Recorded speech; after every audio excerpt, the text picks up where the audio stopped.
पृथु के प्रपौत्र प्राचीन वर्ही ने समुद्र की कन्या से विवाह किया और उनके 10 पुत्र हुए। वे सामूहिक रूप से प्रचेतस कहलाए और बड़े होकर विष्णु के अनन्य भक्त बन गए। जल्द ही वह दिन भी आ गया जब प्राचीन वर्ही को अपना सिंहासन अगली पीढ़ी को सौंपना था। उसने अपने 10 पुत्रों को एक पौधा भेजा। यह इस बात का संकेत था कि राज्य को एक नए शासक की आवश्यकता थी, परंतु प्रचेतस भाइयों ने पौधा वापस भेज दिया। हम कैसे शासन कर सकते हैं जब स्वयं नारायण हमारे शासक हैं? सभी राजकुमार एक स्वर में बोले। उनके प्रति श्रद्धा के चलते हम उन्हीं में लीन रहते हैं तथा हमारे जीवन में किसी अन्य चीज़ के लिए स्थान नहीं है। उनका चिंतन करना ही हमारा एकमात्र उद्देश्य है, सर्वोच्च उद्देश्य।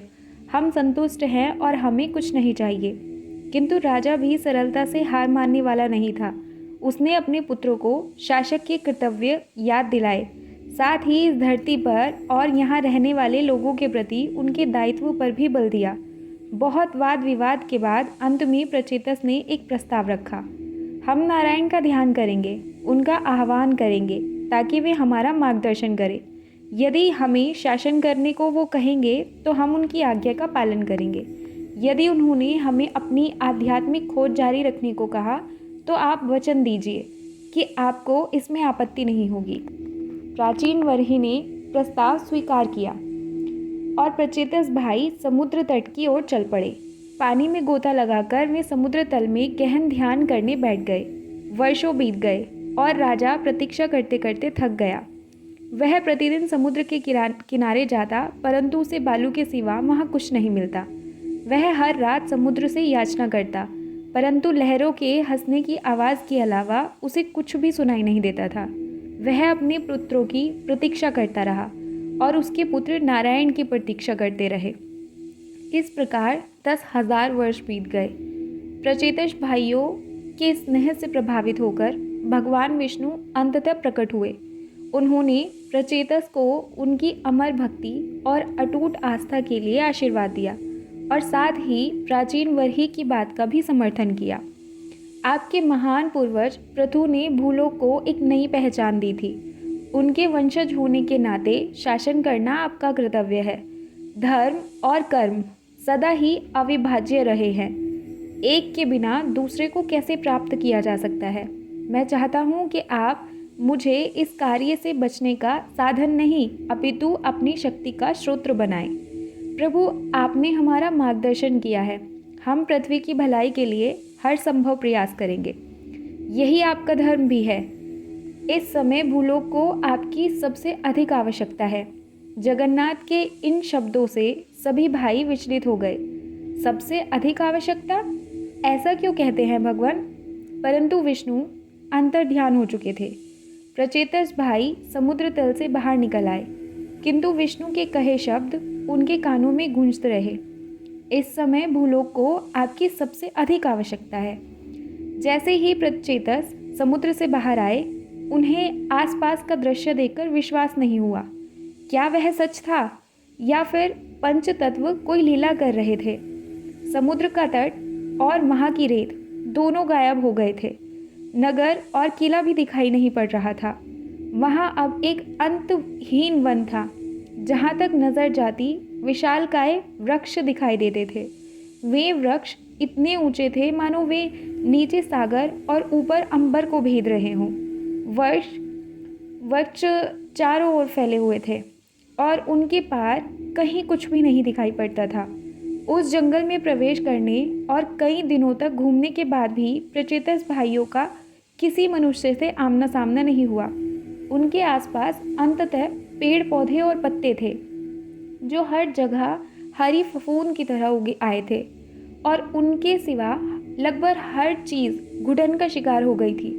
प्रचेतस भाइयों की दुर्दशा देखकर सूर्य ने उन्हें बताया कि उनकी अनुपस्थिति में क्या कुछ हुआ था।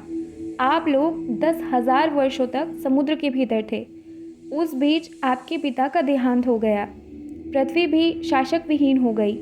अव्यवस्था फैल गई और सभ्यता का पतन हो गया। मैंने देखा कैसे उस भीषण अव्यवस्था के बीच मानव जाति समाप्त हो गई।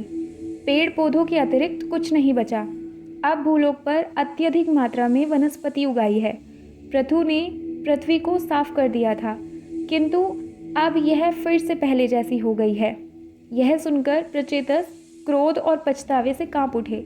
वह जंगल अब उन्हें दैत्य के समान लग रहा था, जिसने चारों ओर पत्तेदार जाल फैला रखा था। 10 भाई हाथ पकड़कर एक वृत्ताकार घेरे में खड़े हो गए और उन्होंने अपने मुंह खोल दिए।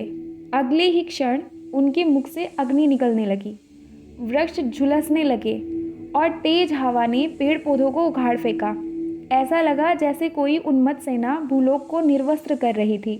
पृथ्वी को हरा आवरण धुएं में परिवर्तित होकर उड़ रहा था। प्रचेतस आग उगलकर विशाल वन को नष्ट कर रहे थे कि तभी उन्हें एक आवाज़ सुनाई दी, रुकिए। उन्होंने ऊपर देखा तो पाया कि चंद्रमा उनसे रुक जाने के लिए विनती कर रहे थे। मैं पृथ्वी पर वनस्पति का पोषण करता हूँ और आप इन्हें नष्ट कर रहे हैं। मेरी आपसे प्रार्थना है कि कृपया इस विनाश को रोक दीजिए। आपकी अनुपस्थिति ही इस वन की प्रजनन का कारण बनी थी। ऐसे में क्या वन को दंड देना उचित है? यह पेड़ पौधे भी आपकी प्रजा का अंश हैं और आपको इनकी रक्षा करनी चाहिए। किंतु प्रचेतस भाइयों ने चंद्रमा की प्रार्थना को अस्वीकार कर दिया। उन्होंने कहा कि मानव जाति के विलुप्त हो जाने के बाद उनके लिए प्रजनन करना संभव नहीं है। उनकी मृत्यु के साथ मनुष्यता का अंत हो जाएगा, इसलिए वे सब कुछ नष्ट कर रहे हैं। यदि मैं आपसे कहूँ कि आपका वंश समाप्त नहीं होगा, चंद्र ने कहा, आप कहना क्या चाहते हैं? यह सच है कि सभी मनुष्य मारे जा चुके हैं, परंतु अब भी एक प्राणी जीवित है, वही आपके वंश को आगे बढ़ाएगा। तभी भाइयों ने किसी के कदमों की आहट सुनाई, साथ ही पायल की झनकार भी। वे पीछे मुड़े तो उन्होंने देखा एक स्त्री खड़ी थी। यह कौन है? उन्होंने पूछा। मारीशा, ऋषि कंडू की बेटी। ऋषि ने एक अप्सरा के साथ मिलकर मारीशा को जन्म दिया।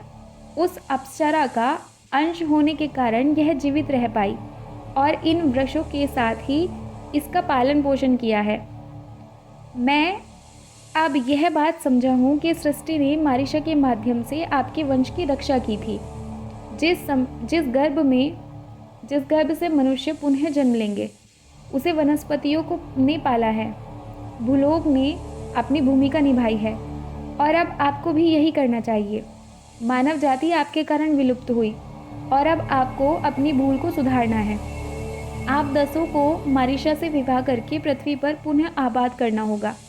10 को? हाँ, आप सभी को, मारीशा ने पुष्टि की।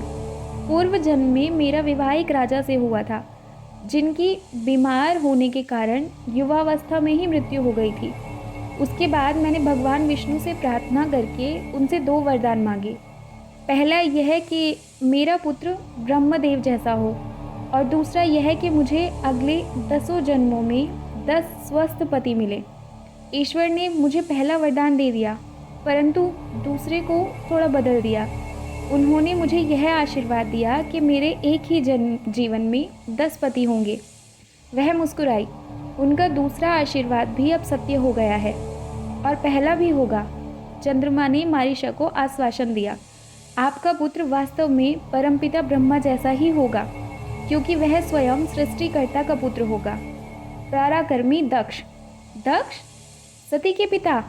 हाँ, महादेव ने उन्हें वचन दिया था कि उनका पुनर्जन्म होगा।